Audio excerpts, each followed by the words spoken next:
reason why people are suffering, because you're not being you, because you're too scared to be you. Actually, on a deeper level, you don't even know who you is, but you do know who you is because you're not connected to your body. Because when you're connected with your body will absolutely show you, the more you connect with the body, exactly who you are, because you'll be able to heal and heal and heal and express those emotions so you can come into touch with who you are, your full capacity. And then you embody that. Then you give people permission to be that. What a gift. The biggest healers in the world are the people who are themselves, because they give the people the gift to be themselves. Okay, you guys, this is going to be a very informative, interesting podcast. I know already, because we have one of my favorite guests who's been on, I call you Dr. G. That's your name also on Instagram, right? Yeah. But his name is Christian Gonzalez. He really is one of the most informative, well-read, knowledgeable people out there. And I've had a lot of people on this podcast, so that's a big compliment. Thank you. You're welcome. And he does something, it's funny. I reached out to you. I'm just going to say I reached out to you again because like I said, I really like you to come back on. And what I did, I didn't even know what you were really doing anymore. Like I thought you were, that's not true. I thought you were doing the same things you were doing, which was he has a podcast called Heal Thyself. And you talk a lot about basically ways to heal thyself, right? Mm-hmm. But then you started this new thing. What's it called? It's called emotional healing, emotional release. But there's a company called EMS Health. Elm. Yeah, Elm Health. Yeah, Elm Health. So did you go from, you're a doctor, right? Mm-hmm. Would you call it, you're a functional doctor, a naturopath? Naturopathic doctor. I need the lingo. Yeah, you do. I need the lingo. You spoke a lot about different, home toxins, how you can kind of get better. Your specialty was breast cancer, right? Yeah. And are you not speaking about that stuff as much anymore? And did you completely, you went from being a doctor to a healer? That's exactly the way I see it. Right? Okay. So the doctor version of me coming out of school was hyper-focused on cancer. And I was very purposeful because my mom died of breast cancer when I was in school. Right. So that was my purpose in coming into this healing.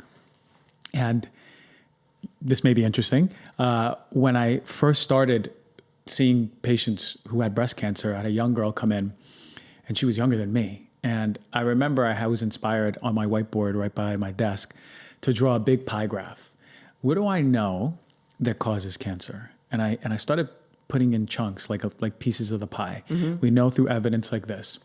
Then what do I see in her labs? What am I seeing as far as toxic load? Because she was a hairdresser and she had tattoos from her neck to her toe. Mm. So, I started thinking about heavy metals. What's in her body? That's another piece of the pie. And the emotional part I didn't really know enough about at the time, but I go, these two no one's talking about.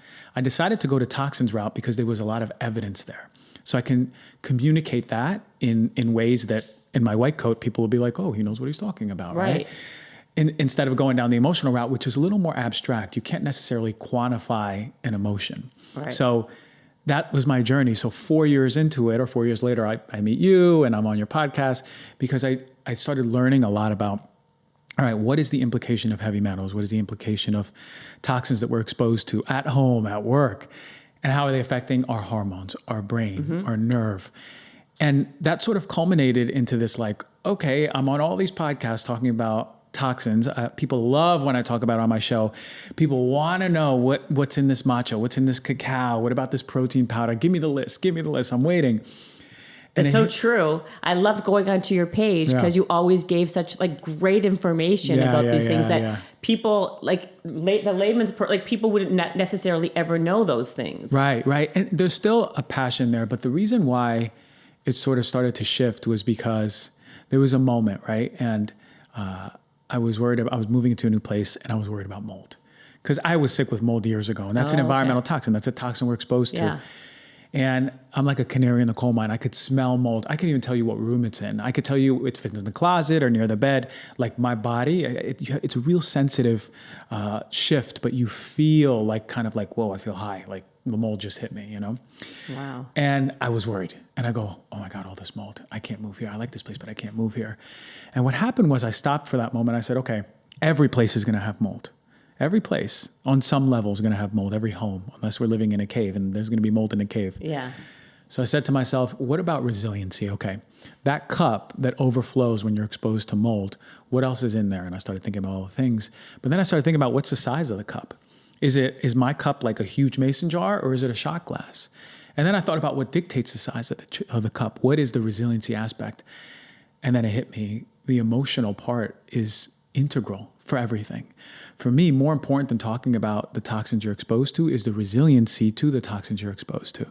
And the resiliency comes from your emotional resiliency. Are you expressing repressed emotions that you've been holding in since you were a kid? Or are you holding them in? Because if you're holding them in, you're using a ton of resources that is affecting your resiliency, i.e. your cup is getting smaller and smaller and smaller. And of course, when you're exposed to a toxin or, a really crappy nail polish or all of the things that we're breathing in and putting on our skin, that's when it overflows. But I needed to take 2 steps back and go, okay, what comes before all of this?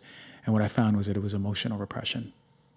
And so did you, because before we started, I was like, we became friends and I didn't really see you afterwards, but we wanted to, we had good intentions. Right. And you're like, I know, because I moved and I was healing and I was a hermit. Were you using yourself as like a guinea pig, or did you recognize this in yourself, and what happened? That's a good question, because the irony, and I realized this recently, I was about to do my podcast and I'm sitting and I have a guest coming in and I'm just looking around my studio and I see the sign behind me around the moss wall, and it says, "Heal thyself."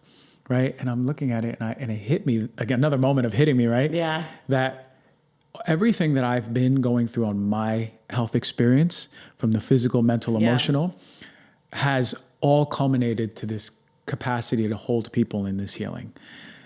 I wouldn't have been able to do any of this healing 4 years ago because I hadn't addressed my own suppressed sadness, anger, fear, and sexual repression, right? Until those were expressed and come into alignment, into terms, then I would never be able to be a healer, as you said, the switch from the doctor to the really overarching healer. So that process started when I moved into the mountains of Topanga, and I was a hermit man, right? For how long were you a hermit? I was there for a full year. By yourself? It was enough. Yeah. I mean, I hardly went down. I hardly saw friends. If I could grow a real beard, it would have been down to my chest, but it's really spotty. You look like you're 11. I know, exactly. But man, like coming into terms, you know what I did? I gave myself the opportunity to be with myself. The thing we run away from, the thing we so desperately run away from. When we're finally with ourselves, we're like, okay, let me do the dishes. Okay, let me call up my friend. Okay, maybe I'll watch this new show, or maybe let's clean the house. We never can just be.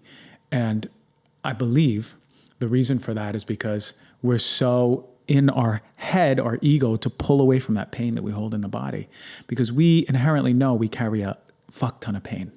So when we pull away from that pain, we stay in our head. And when we're in our head, we're always doing instead of being. So I allowed myself in Topanga for that year to be.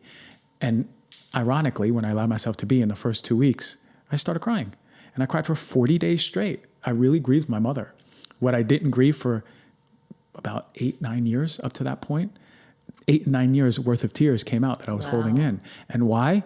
It's because I stopped doing. I didn't have anything to do. I had work to do, but I was alone. My distraction was friends, social, always going out, which is sort of why I became a hermit, because I knew that. And then I forced myself to be. And it was uncomfortable and it was painful, but inevitably the body knows how to heal. So things started coming up. Well, it's interesting because that's exactly right. Like, we distract ourselves from ever feeling something that we don't want to feel.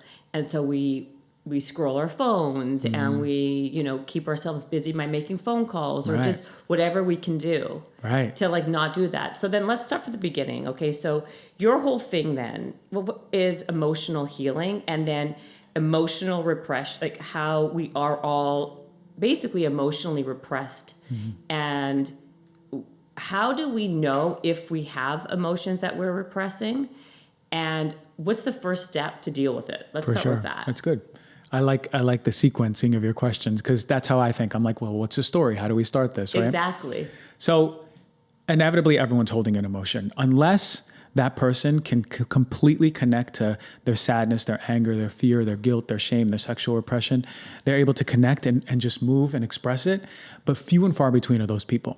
And actually, those are the people that, one, either trigger the hell out of us or we're attracted to. And we go, I want more of that. Forgetting about gender, we could be, oh, wow, that guy right there, I feel like I want to be him. Or that woman over there, I feel like I want to be her. Or, oh, wow, that woman, she's so attractive, but I can't tell what it is. I mean, I'm not really physical, but there's something there. This is because they're people who are expressing their authenticity. They're unafraid to be themselves.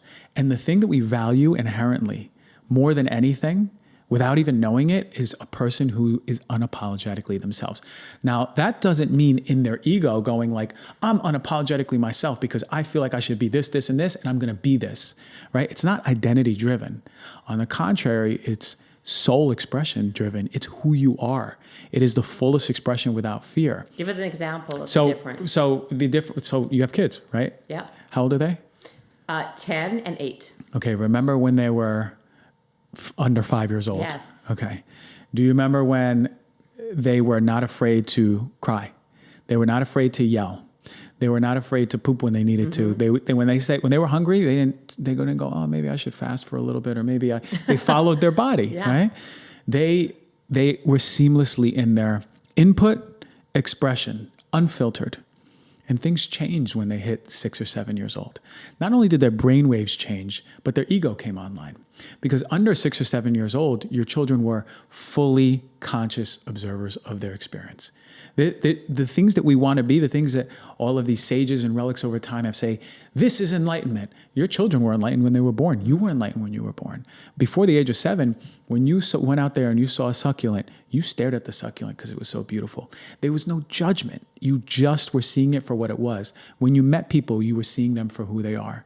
No judgment, no stories, no identities. As we get older, around 6 or 7, our brainwaves change. And that's for a reason. And I'll get to that in a moment. But our brainwaves change, and all of a sudden our ego comes online. And now this is when our kids want to become autonomous. This is when they say, no, Mom, I want to wear this, and I want to cross the street myself. No, leave me, I'll do it. And you're like, you can't do this yourself. Yeah. Hold on, right? When their personalities really come online. Now, that's not a bad thing. We actually need to have this human experience moving away from that enlightened state so we can come back to it and remember who we are, right, as we get older. But early on, your child and you knew exactly the little boys. You have 2 boys? A girl and a boy. A girl. Yeah. The girl and the boy, and you, when you were younger, the girl that you needed to be for your mom and dad. And so much of emotional repression begins at home in our tribe. Mom and dad, or whoever's raising you. Yeah. And it comes around safety. And I know you had Gabor Mate on this. Mm-hmm. And he's on to something. He knows what he's talking about because it is safety. It's all about safety. Can I allow myself to be the fullest expression of myself in this household? Most people, the answer is absolutely not, because most parents haven't dealt with their own emotional repression, and they're dealing with generational trauma. So that generational trauma is only perpetuated by the way they express or not express themselves in the household. So for example, when you were a kid, let's say this is just theoretical. When you were a kid, you got angry. There was no problem, right? You wouldn't care to throw a tantrum in the middle of the mall, right? Because you felt it and it was real for you. I still wouldn't care. No, I'm joking. You still wouldn't care, right? But children, they can fully express themselves, be not even care about being unseen. Now, let's say when your ego comes online, 6 or 7 years old, fully, you know the little boy you need to be or little girl you need to be. You see dad come in the house, right? And he was never taught by his dad how to handle his anger. Mm-hmm. He was never taught by his mom to come into his heart, to actually access his femininity and be softer. And he was never taught by himself how to just check all his stress from work at work. But no, he brings everything at home. And then he comes in and you can feel his energy as a kid all the way up to the brim. It only takes one thing to make him snap on your mom. And then all of a sudden they're arguing. And his anger is scary because when he blows up, he's holding in his dad's stuff. All the trauma from his dad and mom, it comes out on your mom. And then we see that expression. So what happens to your expression of the anger? If you see when dad comes home, he's expressing his anger and mom is in fear or mom is crying, is it safe for you to express your anger? The answer is going to be no. So all of a sudden what we do as children is we lower that volume on our anger. The you that was exploding in the middle and throwing a tantrum, all of a sudden the 10 out of 10 becomes a 8 out of 10, maybe a 6. Maybe it's fully silenced. So now when you authentically want to express your anger, you sacrifice that authenticity for survivability of the tribe. And this is essentially what happens in every household. I have yet to meet someone sit with me and go, I've had the best parents. They were fully supportive. My dad sat with me and he was fully emotionally open, right? We connected. He held me. He supported me. My mom, wow, what a role model. She was able to show her anger and her sadness. She's such a powerful woman. Like, she is like the full expression of the feminine and the masculine balance. You never hear that. On the contrary, you hear, no, my dad, he was really angry. And my mom, she was bipolar and all these things. But what happens is when we are having that emotion coming up and we want to express it, but it's not safe, we compensate. And that compensation comes up and it changes everything. Because now all of a sudden the you that wants to express your anger authentically but can't because it's not safe, that expression becomes the things in medicine we call anxiety, addictions, OCDs. That's not the problem. None of those are the problem. And we have treatment centers for all of them. And we have medications for all of them. We even have supplements for all of them. But that's not the problem. Those are the compensations, the protection to the deeper root. And the deeper root is you not being and feeling safe enough to express that emotion because it's so unwitnessable and unlovable. And that's where most people of today are. And that's the reason why most people today are sick. Wow. So you're saying that it all actually begins with emotional repression, and that causes mental health issues and physical health issues. So I want you to think about it, and I know I know I cut you off, but I really just want the listener and viewer to hear this. If you think of a fountainhead, and then it's running down a stream, right? The fountainhead, all the water, and then it's running down a stream. The closest area, the closest field to the fountainhead is going to be the mental health field. Down past that field, further away, is the physical health field. These are manifestations. If you have emotional repression, the first thing you're going to start seeing is mental health issues. Then you start seeing the physical. But your body's always talking to you on what it needs to do to heal. We've so disconnected from our body that we don't even know what to do to heal. This is how disconnected we are. We're in our heads so much, in our ego, because it's trying to protect us from the pain that we've been repressing since we were children. So then what's the first step? If also you don't know what you don't know, right? Right. So, but the irony is that you do know everything, right? That's right. This becomes a whole other, right? Because the philosophical part here. But you do know everything, and it doesn't even have to be that philosophical, because when we say I only know what I know, you're talking from logic, right? Like, I'm not a therapist, and therapy is great in the sense of it'll show you there's a tree, but it's never going to get to the root. This is why people have the therapist and they go, I finally realized that I was molested when I was 8 years old. And that's why I have intimacy issues with my partner. Okay. Does your intimacy issues go away? Or maybe you can communicate better. But if the trauma's still in your body, every single time your partner tries to have sex with you, your body's going to contract and close. That's a good point. This is a deeper conversation. So hold on. That's a very good point. So it's one thing. See, this is basically what I always say to people in general. It's like, I can intellectually know why I do the things I do, but that doesn't change the behavior or change my pattern. Of course. That's the stop is in the start, right? Good. So now I'm knowledgeable enough. That's why for me, therapy is very difficult, because like, I already know I already understand, like my brain works in that way where I understand why I do the things I do or this. Okay, then what? This is exactly true. And this is why you can't heal emotions through talking. Right. You can't heal. I'm going to say that again. For viewers and listeners, you cannot heal your emotions through talking. You will feel better, but you won't heal. You'll feel better because you're seen and you're heard finally. You have someone holding space for you, and you can finally express the things that you needed to get off your chest. Or you can have the realization that you think you needed. But ironically, your body doesn't care. Your body only cares if you're holding in a repressing emotion or you're expressing. Because it would be silly if I'm sitting here with an open wound on my knee and going, Jen, see this wound? This wound really cares about in 8th grade when I was teased in front of the class. The wound doesn't care. The wound cares only if I'm picking the scab. Am I picking it or not, right? And we do that. We pick the scab over and over and over. And how do we do it? By not allowing ourselves to feel and express. So you go back to your question, what's the first step? What do we do? My God, we need to reconnect with our body. Every single person, there's few people who are actually connected to their body, right? Because we love living in our ego. We love living in logic. That's why we love talking so much. Somebody listened to my problems. Finally, I'm seen and I'm heard. Good, we're appeasing the logic, the ego, but that doesn't heal the body. So we have to come into our body. That doesn't mean sitting down in meditation and leaving your body and going to the spiritual, ethereal realm. This isn't about spiritual right now, although spiritual has a huge part in healing. This is about the somatic, your body.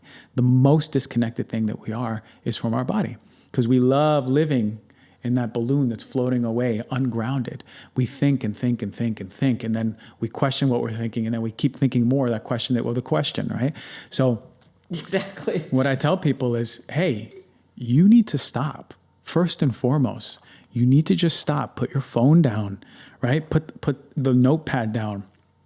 Put all the things down and take a moment and slow down, first and foremost.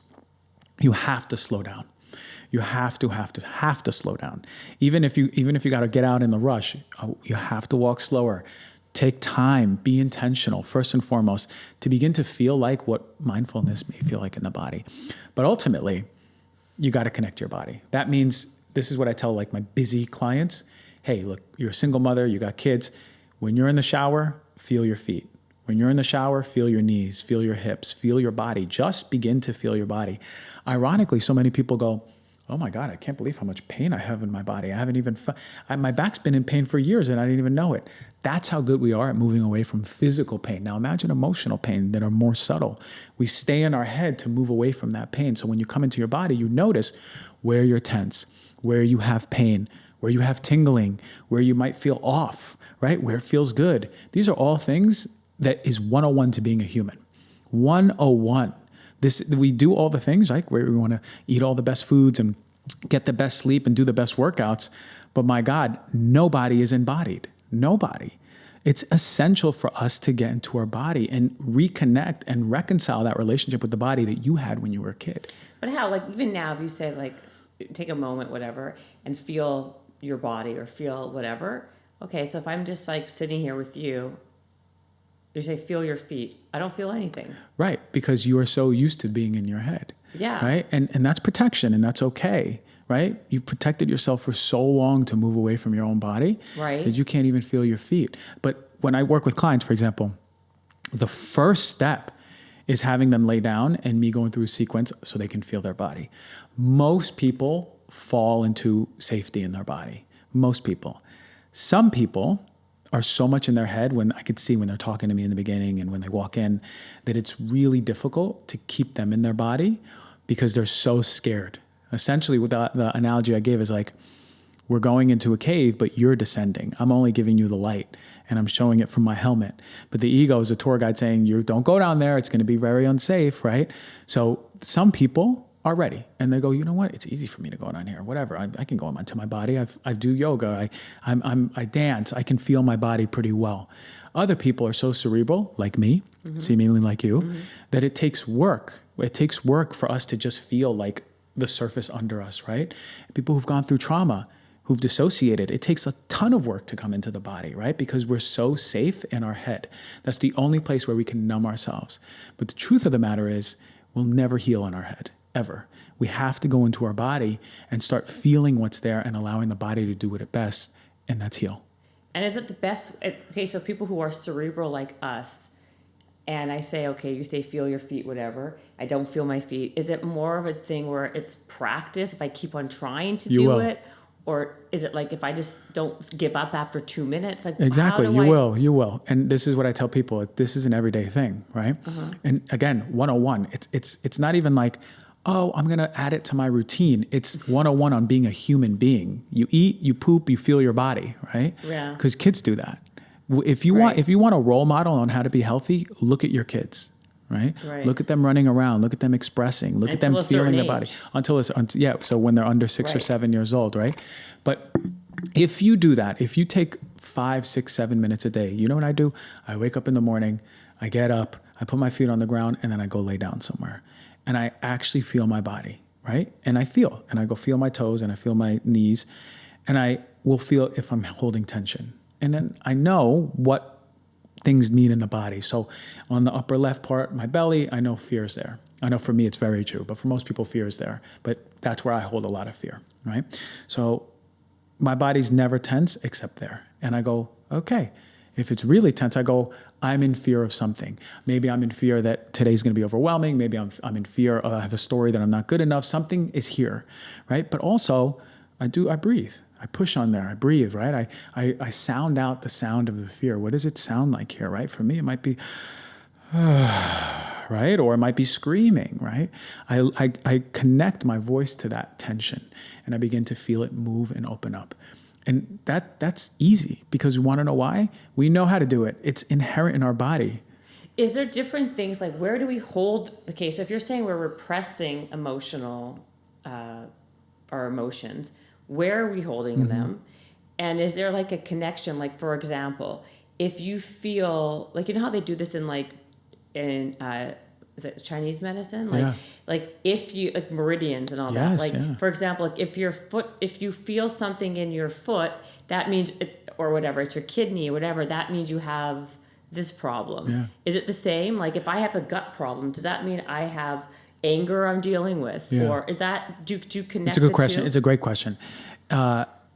Traditional Chinese medicine is the wisdom medicine. It's been around for thousands and thousands of years. And they've connected a lot of emotions to different parts of the body. And in my experience, they were absolutely correct, right? There's different things that I don't agree with yet, because I've seen in my experience different. But let's break it down, right? So oftentimes, I see a lot of women. Most women are disconnected from their voice. Most women are taught to talk from their chest, right? This is where I'm supposed to talk, versus their power in their belly. Right? And this is why when you yell at kids from your chest, they don't listen, or your dog, right? Because they don't feel the energy coming from your power. If you yell, hey, don't do that, the kid will stop and the dog will stop, right? Yeah. But this is where we're taught, especially women. So if you have tension or tightness in your throat, or you say, sometimes when I'm emotional, my throat lumps up, it gets really tight. Or sometimes I really want to say something to my husband, but my throat lumps up. That's a protective mechanism, but that's just the repression of your own voice, your own truth. Hey, I don't like when you do that. Here's my boundary. I love you, but here's my boundary. That's too scary. That's too scary.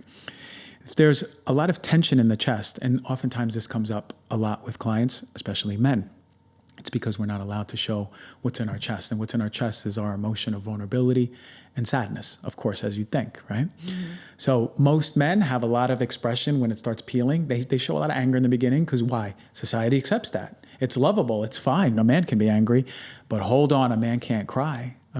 We can as a society, especially as women, we can't hold a man's anger or sadness, right? So oftentimes it peels into that layer, and it's very powerful to see a man let go and feel seen in his tears. Now the belly is one of the most intriguing parts, one of my favorite parts. If you have gut issues and you've done everything, you've done all the diets, all the poop tests, all the pancreatic enzymes, all the bitters, all the GI doctors, all the colonoscopy, everything. If you've done everything and you kind of got better, but stuck at like 70% and not better, then there's an emotional component, especially if you've been healing for years.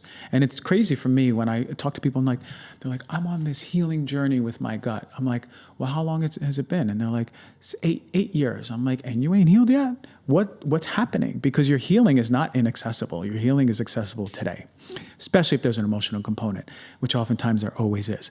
So the fascia of the belly, when it's contracted, holds in a lot of emotion. TCM was right, traditional Chinese medicine, the liver holding in anger. Oftentimes, it only takes, when a person's getting built up in anger, just a little push in that area and it's activated and they're expressing. Usually the upper left side holds fear, right? And traditional Chinese medicine was right. That's a spleen area, the kidney area, right? Lower part, I find that there's a lot of, that's powerlessness. I felt powerlessness in my life. When I wanted to speak my truth, I couldn't because I was repressed. Or my dad, I feared him a lot. Or my mom, I feared her a lot. Powerless. Where is that area? Under the belly button. Got it. Okay. Now we come to the root. I'm going to talk about the womb. For me, what I see in my experience, the womb is the deepest emotional repression for women. Deepest. And men for the root. And it's mostly shame around your sexuality, sexual repression, because culture, society, your parents never held your true impulse of sexuality. We're all sexual beings. It would be silly not to say that. Just like we're hungry, we're sexual. Just like we're thirsty, we're sexual. And society has such a taboo around allowing, especially a woman, to say, I'm a sexual being, you know, and to embody that. That doesn't mean I'm a sexual being and I must express it to every man that I see or every person that I see. It's more, I'm a sexual being and look at me, I'm a powerful woman. I'm aligned with my sexuality and sensuality. So the womb is when it's all said and done is usually the last part where it holds the most amount of emotion. Shame and guilt are usually in the womb. But if there's a molestation, a rape, a miscarriage, any surgery in the womb area, there's usually sadness, anger, and fear that is expressed there. It's not usually there, but there's usually another layer. Womb healing is one of the most powerful things I've ever seen, one of the most powerful medicines I've ever seen. And I've done all the ayahuascas, all the mushrooms. When a woman, I'm going to tell you a story, and I know I'm saying a lot, but this is important. This was a woman yesterday. She came to me, and this is not the first time, but she came to me with this picture. She had a ectopic pregnancy, infertility. She was overweight. She gained, I think she's at 90 pounds in 2 years, overweight.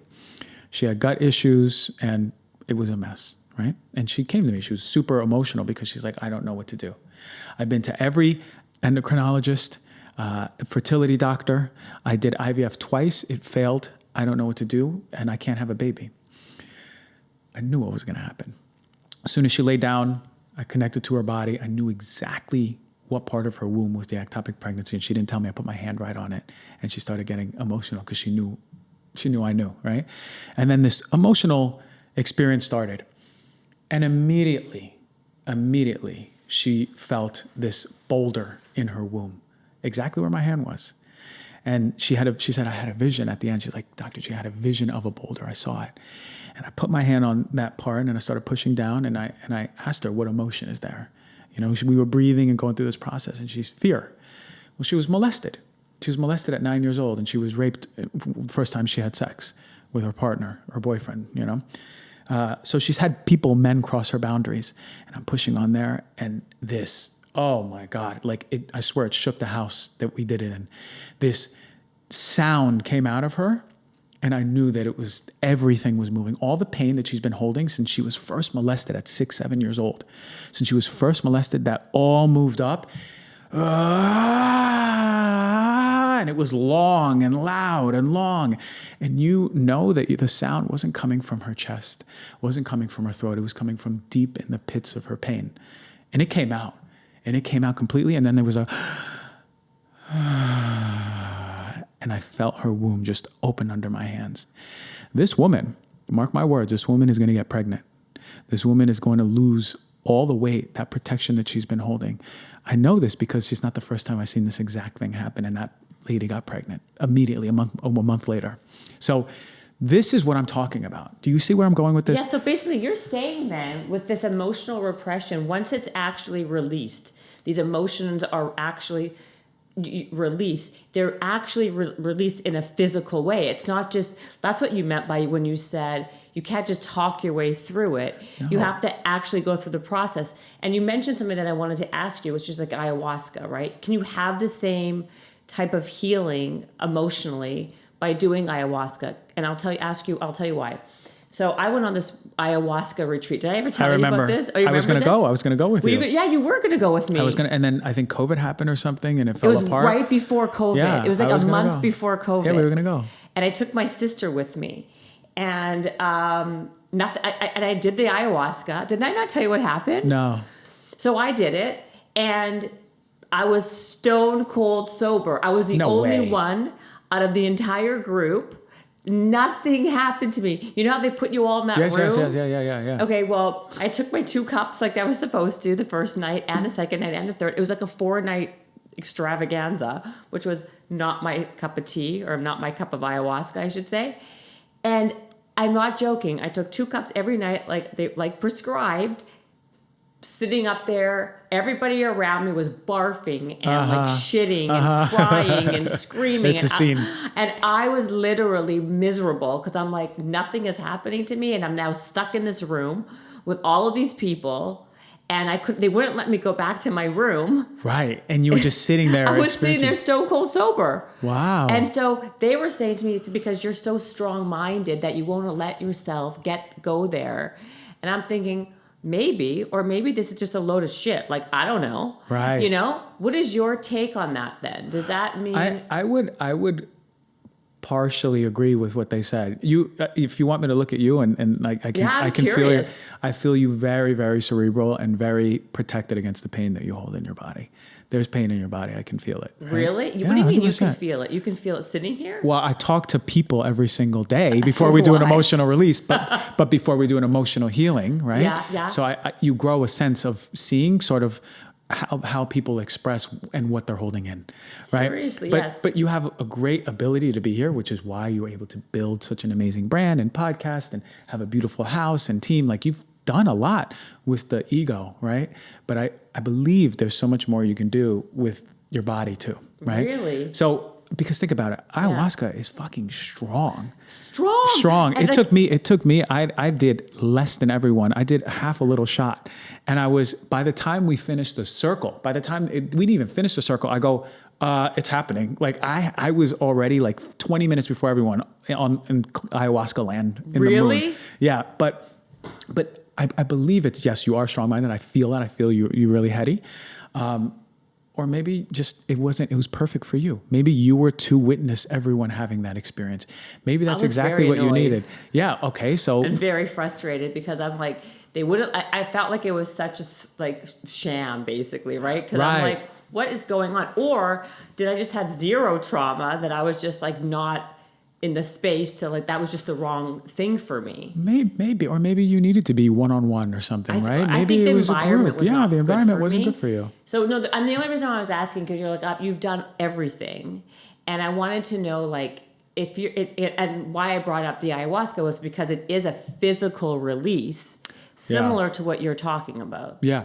I think ayahuasca has the ability for people to release emotions, because although they're kind of out of their body, they're in ayahuasca land. And totally. if anyone who's done ayahuasca, you know what I'm talking about. You are in the ethereal, no ego, no self, no anything. I mean, listen, given the people, what I was seeing in front of me, you have no ego and no self. Right. But there's a beautiful healing mechanism in the body, because, I've done one mushroom ceremony I was out. I did a lot, and I was out, and I was having this beautiful conscious observation experience. And then when I came back to my body, I came back to me with tears coming down my eyes, saying, I remember. But I wasn't saying, it was very weird. It was like my body was saying, I remember, but I was not with my body. You were with your body, yeah. I've never experienced anything like that. So I do think that there's ability to really release a lot of those demons that you have. The issue is this. This is the biggest issue. When people are doing psychedelics, right? Mm-hmm. How many people go to an ayahuasca ceremony and they come back and they're the same person 3 months later? I'm glad that you just said that. So what I was going to say is, even with mushrooms and all that, I've done that too. Yeah. I like mushrooms actually, because in the moment I can feel it. Right. But the difference is, is that it's not a I don't feel like there is really that doesn't really last. There's no longevity to it. Right. Like even these people who I was with on this ayahuasca journey, there were people who were deeply, like, had deep trauma, but they have to. It's not like they do it once and they're healed forever. Right. They have to keep on going back and doing it. It doesn't just release and they're fine. Maybe some people do. Right. Do you want to know why? Yeah. So this is my take on it. The psychedelics are one of the most powerful medicines out there. Okay. But if you do it and you have an experience and you go, wow, that was crazy. Like I saw like my darkest demons and my lightest light, and I'm going to open up a nonprofit. I'm going to save the world. Right. Right. Then people come back and they go back into their ego. It's because they haven't expressed or fully witnessed the emotion. You have to witness the emotion. You can't just cry. Oh, I see. You can't just cry and then go emotional release. You have to witness the part of you that is sad. You have to witness the part of you that is in deep anger. You have to witness the part of you that is in deep. What do you mean? So what that means, and this is why I believe that this is the most powerful approach to healing. Because when you're working with someone and they're having the experience sober, they're having to feel everything they need to feel. They're having to see and express everything they need to express sober, right? Big difference, right? Because they're feeling it. They're feeling every inch of pain in their body. And that might happen with people ayahuasca, but not everyone. Everyone who has the ability and capacity to remember in that moment, holy shit, this is how powerful my voice is. Holy shit, this is how powerful my emotions are. Oh my God, oh my God, my dad, this is what I wanted to say. And then it moves and it moves. And then they get to witness who they really are. After you release an emotion, you come back to a part of you that has been under an iron blanket for 20 years, 30 years, 40 years, right? Oftentimes after an emotional release, people will be like, oh my God, I feel like so light. Is this how I'm supposed to feel? Or, oh my God, I feel so clear. Or, oh my God, I feel so grounded. I feel so inspired. I feel love. I feel love again. I can feel love again. I feel so grateful. These are words that people hear, but it's not because they're just experiencing that feeling. It's not necessarily even a feeling. It's them. They're experiencing a part of them. And why? It's because to be and embody the full spectrum of who you are, you have to go through the darkest dark to witness your lightest light. And it's proportional. You can't just go, and this is why all the self-help books go, love yourself. And you go, what the fuck does that even mean, right? Mm-hmm. Love yourself. They're not telling you, oh, also feel your darkest anger, feel your darkest fear, your darkest grief, shame, guilt, repression of your sexuality, to feel your highest joy, love, happiness, gratitude, elation, expression. You can't do with one without the other. And we, as a human race, live in this spectrum where we're only right in the middle. We're too afraid to go too dark, and we're absolutely too afraid to be big and go too light. So we live in the middle and we go, well, I feel like I need to see Dr. G for an emotional release because I don't know, something is off. You know what's off. You're not being you. That's what's off. That's the biggest thing. The reason why people are suffering, because you're not being you, because you're too scared to be you.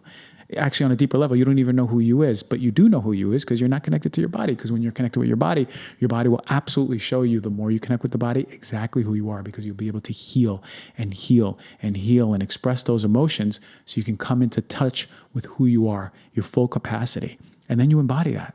Then you give people permission to be that. What a gift. The biggest healers in the world are the people who are themselves, because they give the people the gift to be themselves.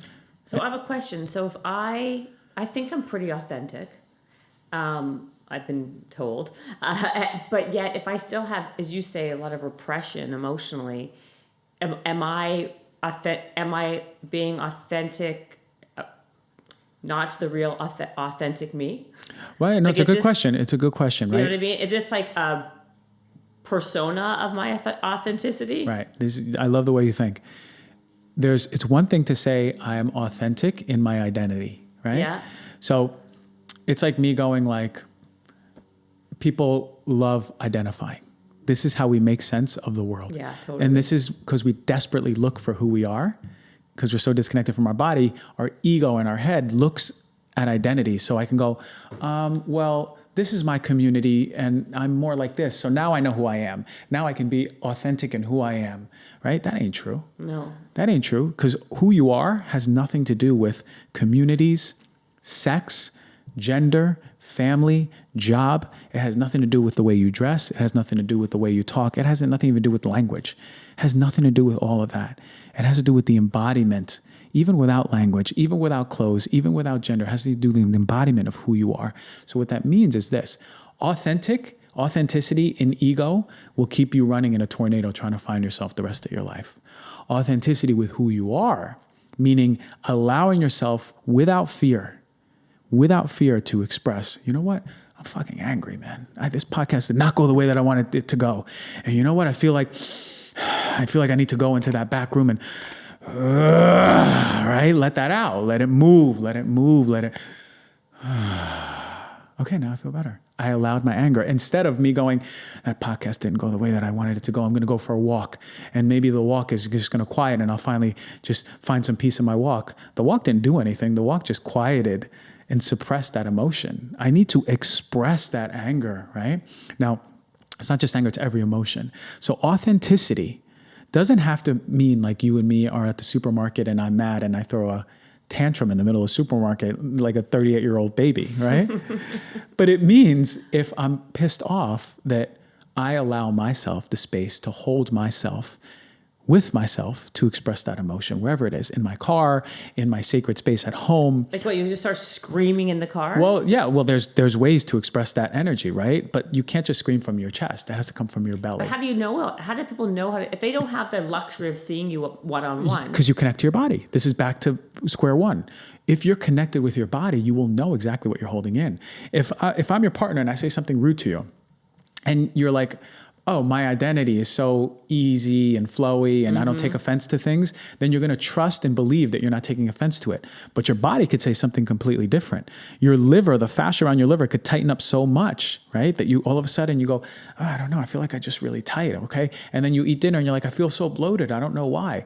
It's because you didn't allow that anger that you felt coming out of you because I might have reminded you of your dad or your uncle or someone. Right. And the thing that I said to be expressed. You see what I'm saying? The body's always looking for, it's hard. Yeah, keep going though. I like what you're saying. The body is always looking and has the ability to heal, right? When we look at a physical wound, we don't think twice about the wound healing. We don't think twice.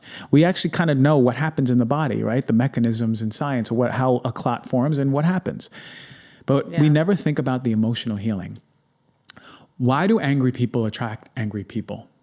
It's because the body misery likes company. That's what they say. It's because the body is calling in somebody of that exact frequency to trigger them exactly how they need to be triggered for them to express exactly what they need to express, to go past that egoic protection of the anxieties or I don't do this or I'm a really more quiet person, I can't express this, or the OCDs or the addictions that start coming up, for it to move past it so I can fully express that anger. So, for example, people pleasers? Yes. They're the most dangerous people to me, right? Really? Why? Because when I see a people pleaser, I see somebody who has a volcano of anger inside of them, and they're so desperately protecting themselves from expressing that anger that they're so anxious that they have to people please so much so they don't have to witness or experience anyone else's anger because they can't even hold their own. This is why people please.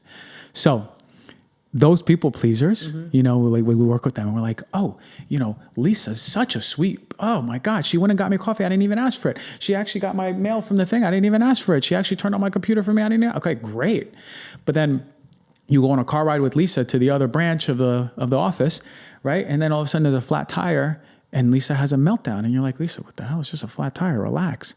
But that flat tire hit her exactly in the perfect tune, in the perfect frequency to all the anger she had for her mom or her dad or whoever it was when it happened, that she had so much charge in that anger that it went past her protective mechanisms and she fully embodied that which she needed to heal. So Lisa throwing a tantrum ain't a bad thing. Lisa throwing a tantrum is actually one of the most healing things that she's expressing, because finally she's letting go. She said, fuck the people pleasing. I don't care how Jen sees me. I don't care how Christian sees me. Lisa is having a meltdown, and thank God, Lisa, you are healing. Look at the body healing right there. There you go. You feel so much better. There you go.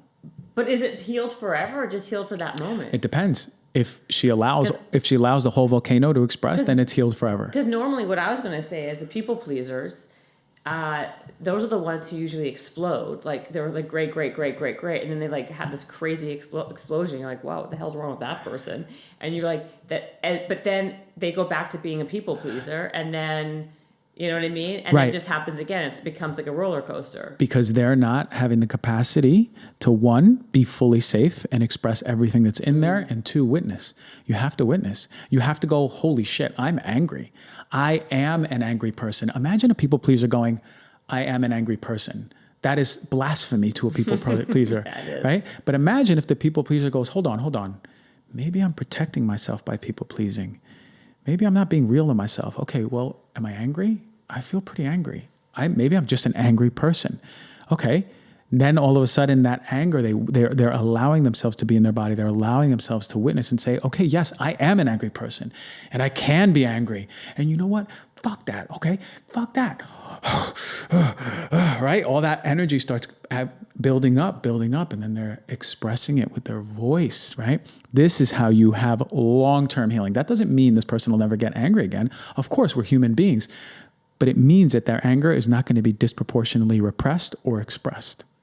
Okay. So then give me some other examples of different things that may, either personality disorders, mental health issues, or other kinds of personalities that usually are a paradox of what we're seeing. Yeah. I mean, like, and not to overgeneralize, but like there are overachievers, right? And overachievers are, to me, the hardest ones to connect to the deep repressed emotions. I worked with a $1 billion CEO, okay? And there was very clearly repressed emotions. Now, when you have a trauma in the household, and you have siblings, and let me rewind for a second. I want to tell you when I realized this. I had this girlfriend once, right? And I went to her house for Mother's Day back in 2020, I think. And I heard about her mother. She mentioned the word narcissist, bipolar, and I'm very sensitive to energy. And when I got there, I felt her mom, and it was a lot for me even. But then I saw my girlfriend, who was a people pleaser, her sister, who was just a straight up bitch, and her brother, who had a fantastic sense of humor, but couldn't stop joking. Everything was a joke. It was an anxious expression of humor. So I see these three and I go, oh my God, even within siblings, the compensations are different. It doesn't mean that they're all people pleasers. It means that there's different variables at play. It may be genetic, it may be personality, or whatever it is. So back to when you have a trauma in the household, right? One of the most dangerous ones is the compensation of, okay, let's say, for example, dad comes home and he's yelling at mom, and then mom is crying and I have all this fear. But last time I expressed my fear and I said, I'm scared, my dad said, hey, you're a big boy. You can't be scared. You're a big boy. No more scared. Tough it up, right? And you're like, right? So all of a sudden that energy of that fear that you can't express because it's not allowed to be expressed at home, you go run to your room and you open your homework and you start doing your homework, right? So now all of a sudden that becomes a chain of events. Every time you're scared, you open up your homework. Every time you're scared, you read a book. And all of a sudden you start achieving in school. And guess what? Society, your parents say, you did good, right? Over, and all of a sudden you're valedictorian. All of a sudden you raise your first million and then 10 million, and you're the CEO and you're making millions and then billions of dollars, right? And all of a sudden no one ever tells you that maybe you're just deeply scared of your father. And you never made amends with that. Maybe you need to relive that fear that you hold in of your father. So all of a sudden, yeah, you can be a productive member of society, but my God, you don't have to pathologically be working all the time. And that's one of the biggest ones I see. Workaholics is another dangerous one. Workaholics for me are running away from something very painful. So when I see someone always on their phone, always working, they actually brag about how their Outlook calendar looks, right? And I see, there's so much reverence for them on social media. They're like, oh man, that's the hustle, man. I want to be like that guy, man. He's really doing it. Or that girl, she's really doing it. For me, I was like, okay, are they doing it from a place of grounded? Are they expressing, are they fully who they are? Or are they running away from something? Most people that are really successful are still deeply in pain. That's very true. It's about the distractibility, right? Yeah. It's because you use work as a distraction, right, to other things that are working, that are bothering you. Yeah, exactly. And that could be with people. Some people use drugs. Some people use work. Exactly. Some people use both. So there is no difference between the billionaire CEO and his junkie brother. Right. There's no difference. The only difference is society accepts one. Right. Exactly. Right. They still hold the same pain, and one compensated a different way than the other. Absolutely. So what happens when someone does, when you go through this process, right? Does their anxiety go away? Have you Absolutely. seen, Absolutely. does their OCD go away? Absolutely. I've seen social anxiety go away, generalized anxiety go away. I think of a guy just recently, he had a bad trip at Coachella, like in 2019, I think it was. And for some reason, when he was having the bad trip, Right. his friend like sniffed him and he thought he smelled bad. So now he had an OCD about him smelling bad. So he would just wash and wash and wash because he couldn't come into make amends with how much fear he was having in that bad trip. Oh my gosh. So that was gone. That was gone. Why? Because he was able to relive the fear of that moment. But after he relived the fear, I remember him very clearly using the words, I feel powerful now. Because all of a sudden that fear that he was holding, that was holding him back from always living in OCD, because he wasn't able to witness that fear. So the compensation of the OCD came up. When he was able to witness that fear, feel it, express it, transcend it, then guess what came in? His power. Oh, he got his power back. And you can hear it in his voice. He just felt different. When he sat up, he was looking at me deeply, and this was like, there it is. This guy doesn't have OCD anymore. So, and I know it's a little radical what I'm saying, but I also know what I see. I've seen pregnancies, infertility reversed. One of the most visually stunning ones is a girl who had 80% of her body in full eczema, and in 1 hour virtual session, completely healed. Completely. The next day, she took a picture. It was 70% gone, and a month later, 0, and it's never came back. People lose weight, the weight that they've, like 15 pounds, 10 pounds that they've been holding for so long. Thyroid numbers changing. I'm following this lady with breast cancer very closely, 2 ladies with breast cancer. Menstrual issues getting better. Pain, chronic pain has been incredible.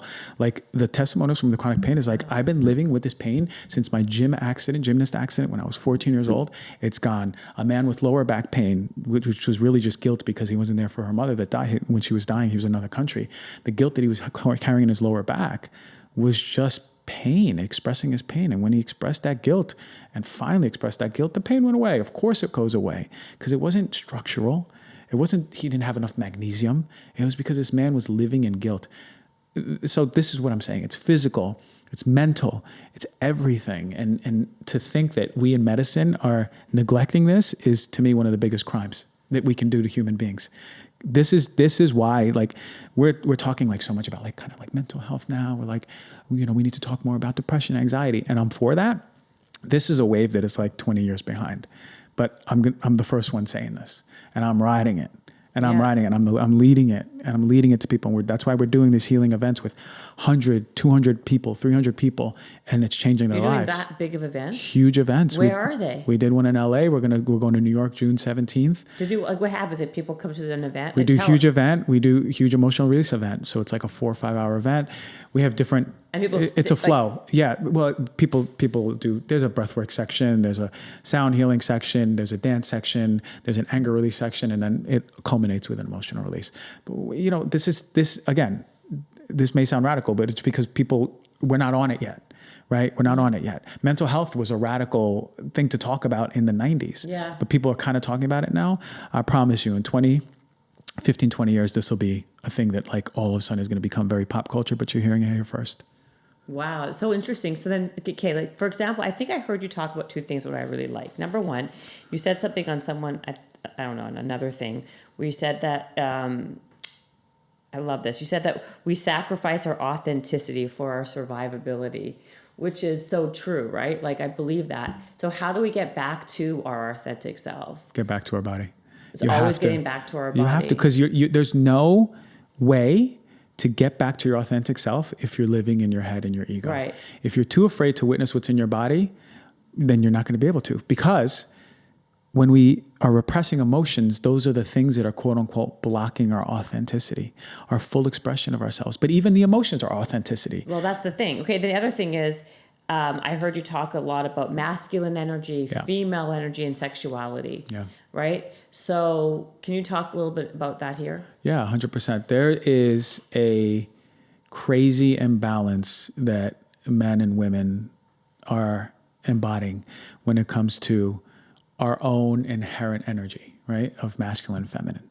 And I remember I used the words masculine and feminine on a post and people went crazy. They're like, how can you say that? Like it's not about man and woman. And I could say doing and being too. It's the same thing, right? Yeah. I use masculine and feminine because it's important to understand. It's important, yeah. And everyone has a mom and dad. Everyone comes from a mom and dad. Whatever your sexuality choices are, everyone comes from a mom and dad.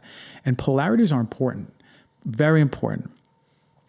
Most women are living in a world where they must be in their masculine all the time in their job. This is what the society has celebrated.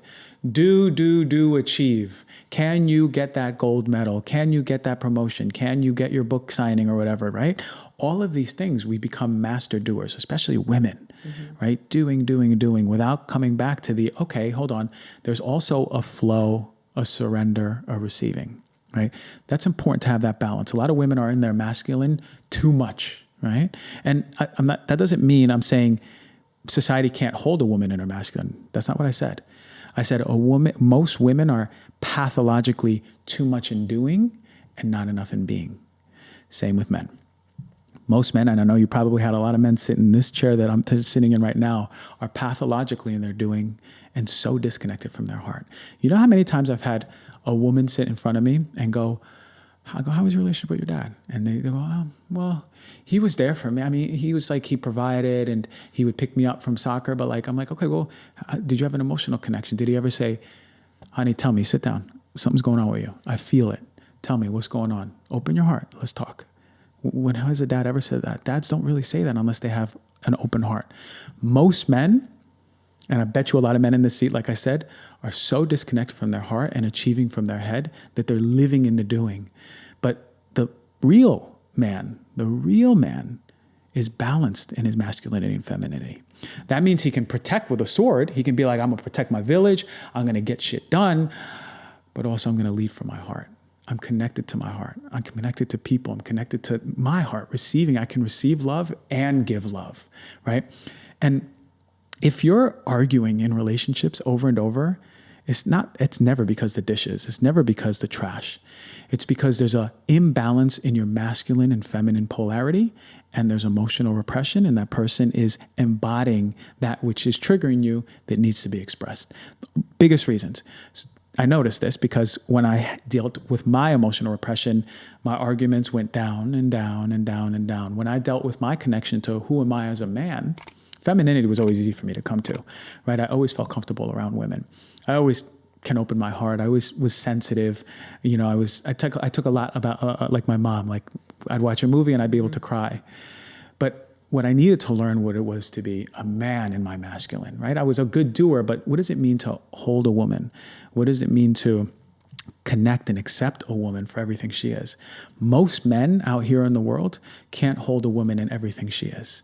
And they get uncomfortable when a woman is expressing sadness or anger or even her own sexuality. Oh my God. Do you think men in society can hold a woman in all her sexuality? No, on the contrary, we slut shame them, right? This is what we do when a woman is trying to express her true sexuality. So of course, women are so repressed, but it's a lot of the time because society structure, but also men aren't man enough to hold a true woman. And that's what it boils down to.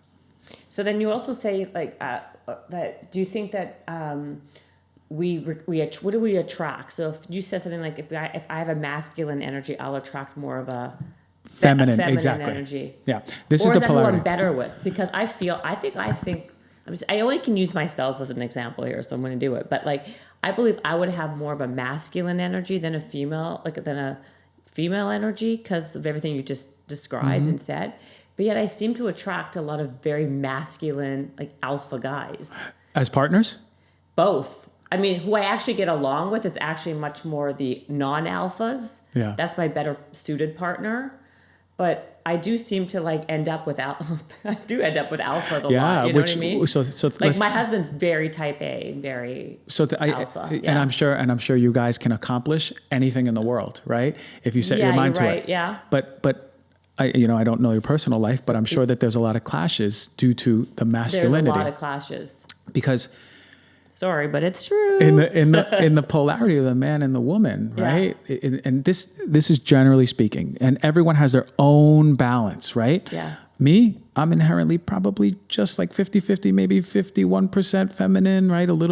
Just a little bit more. Yeah, you're very feminine, right? To Yeah. me, but I get shit done too. But listen, I was going to say, but also very masculine. Yeah. You do have your hybrid is very unique. I don't see it often. Yeah, well, that's because I've done a lot of healing. Yeah. And I would hope more men can balance their masculine and feminine, in some way. But most men are or wounded masculine. I won't even say that. Wounded men, right? Mm-hmm. Wounded masculine and so disconnected from their heart, or super passive and they're so scared to just make plans or assert themselves. That's right. So for you, those are the kind I can't stand, to be honest. Right, I have of course. No patience. Of course, because that is the opposite polarity of you. But I wonder, what would it look like in a relationship if all of a sudden you just surrendered a little and gave the masculine some space to lead, some space to assert, and say, you know what?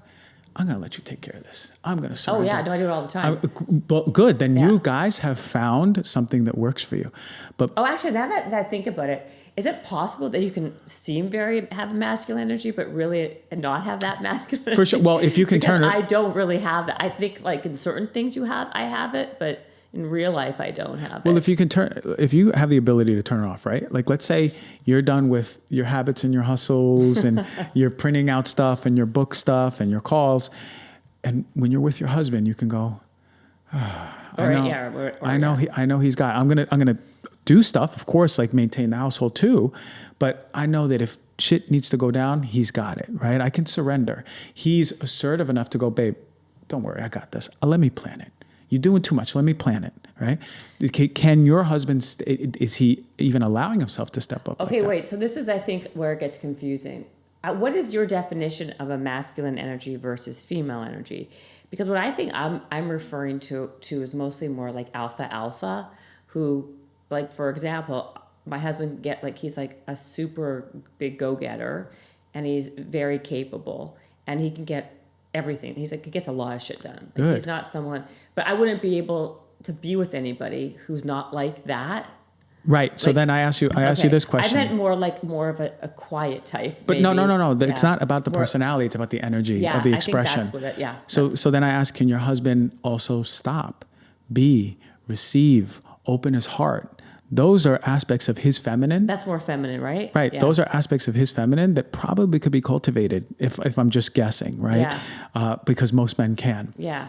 So just like aspects of yours, because you have a lot of masculine energy too, right? Yeah. It can be cultivated. I notice that a lot of women who have a lot of masculine energy and don't allow their true being or their feminine to come up too, they have a lot of hip tightness. Right? So when they're on the table, I move their hips, and there's a lot of repressed sexuality, because the feminine is right there in the womb. Even if you don't have a womb, it's in the root, right? Yeah. So that when that's expressed, so is the sensuality of a human being, right? And this is a big thing that we need to talk about. Men and women are so disconnected from sensuality, especially men. But women who are more so in that masculine energy are so disconnected from their sensuality, their softness, their slowness, their intentionality when it comes to sexual expression, right? Because think about it. How many men learn about sex from porn? Probably most. Most, yeah. Right? And think about hips that don't move, right? Hips that are sort of fixed and can only go forward and back. But isn't that also based on like running or having a very tight performance? Sure. You can have a tight, but there's also a massive emotional component to tighten it. I just mentioned the guy who had a lower back spasm and pain, totally, right? Of course, right? If this guy's doing bleacher runs every day and not doing anything, then of course, right? And anytime I have my calf tight from boxing, I don't say, oh, it's emotional repression in my calf, right? Yeah. I know you know the difference. But also if you're taking care of yourself and things are chronically there, then it's a problem. Totally. So at these events that I do, I'll especially watch men, because most of the time women drag the men to these events. Yeah, of course. And they're kind of about it in the beginning. You know, some men are just right from the get-go. They're like, I'm fucking letting go. I'm ready for this. But then some men are like really careful. They're like, this is fucking hocus pocus. What is this shit? I don't want to be here, right? And then I watch in their first segment of the dancing part. Yeah. I'll watch their hips. And they're so tight and so uncomfortable. And I don't do this. I can tell I don't dance. Then we do a few more things. And then the second part, I'll watch them. And it's one of the most beautiful things that I see in these events is when I see men finally connecting to their movement of their hips, because I can tell in that moment they're also connected to their sensuality. Because it'd be silly for us to say that men are just sexual, because we're not. Men actually have a massive piece of sensuality that they're missing. I just put up a few posts, and it said, Really? Something along the lines. It said, like, fellas, sex doesn't always mean intercourse, right? Because I saw you did that. Because that's us for sex. Yes. We're like, okay, well, let's do this. I'm going to just penetrate with my masculine energy, intercourse, right? Instead of, hold on, let's bring a little bit of more femininity to it. My God, it takes a woman, 15, 20 minutes to even get going, right? Yeah. So can we be more intentional, slow, soft, more in our hearts when it comes to intimacy, instead of just fucking, right? It's like, this isn't, there's so much more to the expression of our sexual energy as men. And you ever see the Goop show, the Goop episode about sex? You mean on Netflix? Netflix. I saw that. Of course I saw that. Okay, yes. do you remember the scene? They were on here. Jaya was on, and a bunch of other ones. Do you remember the scene with the couple that was laying down with Jaya, and she was touching him really softly with her fingers? Yes. And do you remember how his body started spasming? Yep, and then I saw. He had tears come out. He had tears come out of his eye. So in that moment, I got emotional too, because I was like, hold on. This man, all his life, thought sex was just penetration and intercourse. And finally, today he connected with a part of his sexuality that he didn't even know about. Just allowing the energetic movement of his, she was rubbing her, she was actually gliding her hand, not even touching him, and his body was shaking. In that moment, wow, this is what I want for most men, is to connect. Hold on, there's more to your sexual energy than just fucking, right? And we need to learn more about it, because my God, the more you connect to your sexual energy, the more you connect with your creative energy. The more you connect with your creative energy, the more you connect to your power. There's so much healing we have to do as men, and we're like only focused on the doing, and I'm going to achieve and then start a family and then achieve and take care of the family and then done and then I die. That's not a life living, man. A life living is being in your purpose, connecting to who you are, balance that masculine, feminine, teaching your children what it is to be a man, teaching your daughter that men are safe and that a man can have an open heart. That's what it means. Like, that's what it is to be a man in this world. I love that. That's a really great note to even end on, because yeah, that's great. How long has this been already? About an hour 15. Okay. That's good. Where do people find more information on you? Oh, yeah. I know I said a lot. You can go to dr.gonzalez, Gonzalez, on Instagram, the emotional healing website for virtual group classes. Not one-on-one. Virtual group is www.elm.health, Elm, E-L-M. We have different classes. We have full body classes. Do you do one-on-ones? Yeah, I do one-on-ones too. So we do I'll get to that in a minute. Full body. We do anger release classes. We do womb healing classes. I have a sensuality teacher coming to teach men and women how to dance with their hips. I have a monk coming on to teach people how to mindfully eat. I have a breathwork guy. I have a sound healing girl. We're just adding them on month by month, these classes. I'm telling you, Elm is already the number one place for emotional healing in the world. It is the number one place for emotional and mental healing in the world, and it'll soon be the number one place for emotional, mental, and physical healing. It is everything that I ever expected and more. It is the best thing out there for your emotional healing, and I mean it. And I'd also do one-on-one. So that's through my Instagram. You could just go on my Instagram, the link in the bio, one-on-one in person or one-on-one virtual, depending on your time, your budget, whatever's good for you. Oh my God, you're so just so interesting. Thank you so much for being on this podcast. I know. Listen, I know if you want me to be more motivating, I could be like, "Hey, let's do it. We're gonna do it." Let's go. Yeah. But I ain't one of those yahoos. You know what I mean? You're my favorite Yahoo. I love it. You're my favorite Yahoo. Well, thank you so much for coming on. I really appreciate it. Thank you. Such interesting, unique information that is so valuable. And thank you. I think it can help a lot of people know that it's not just that if they're not being healed, or if they have something that is mentally or physically wrong with them, they should really seek and look into something beyond just medications or just taking what their traditional doctor says at heart. We're healed. We are healed, and we so desperately look for our healing outside of our body, but we're here. It's like, to think that we're on this giant journey is not true. We're authentically us today. Connect to your body. Visit your body every day. Knock on the front door of your body. It ain't going to answer the door for the first 25, 30, even 50 days. But maybe the 51st day your body answers and it finally shows you exactly what you need to. Just trust your body's just waiting to reconnect with you. That's amazing. And listen to his podcast, Heal Thyself. Heal Thyself. Yes. Thank you so much. Thank you.